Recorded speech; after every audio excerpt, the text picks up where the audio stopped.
रजा भाई वो ये समझ में नहीं आ रही है कि इतने स्ट्रेन्स आ रहे हैं तो गवर्नमेंट कैसे खोलेगी, कैसे कह सकती कि हम ये सारी चीजें रोड मैप देंगे आपको, जब देखिए अब वो नाइजेरियन स्ट्रेन आ गया, साउथ अफ्रीकन आ गया, बुरी तरह से फैल रहा है हर मुल्कों में, यूके और यूरोप वाले लोगों का एंट्री बंद हो गई है।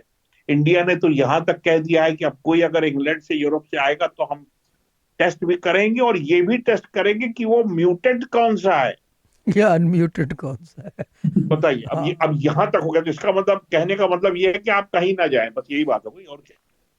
तो जब हालात ये हैं तो जरा भाव में मुझे ये बताइए कि are we looking towards relaxation in the COVID situation, या ये हम जबरदस्ती अपने को खुश कर रहे हैं और होने वाला नहीं है। बेसिकली हो ये रहा है, we are looking toward betterment but not full hmm. Recovery. अच्छा यानी कि अच्छा। स्टेप बाय स्टेप जा रहे हैं ना। गवर्नमेंट ने तो रोड जी मैप का अंत बता दिया ना, एंड बता जी दिया जी कि ये जी। टारगेट ये है इस चीज़ का। But ji. इवेंचुअली जो चीज़ कर रहे हैं वो ये होगा कि step by step, mini steps जो है ना, लेते लेते हम्म। लेते इंशाल्लाह वी विल रीच। ये बेहतर की तरफ जा रहा है अब, बेहतर बेहतर की की तरफ तरफ जा रहे जा रहा है। लेकिन हैं। हाँ। बात वही है, इसको एरेडिकेट एलिमिनेट करने में बरसा बरस का काम है, 10-12 साल की गेम है ये। And the other thing is के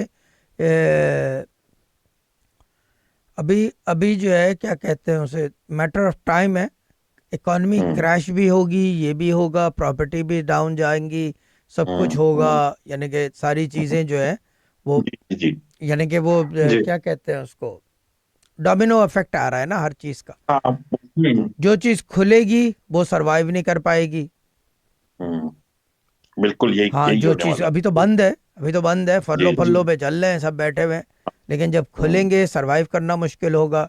and the other thing that will happen is के This was a Sufi Guidance Channel production.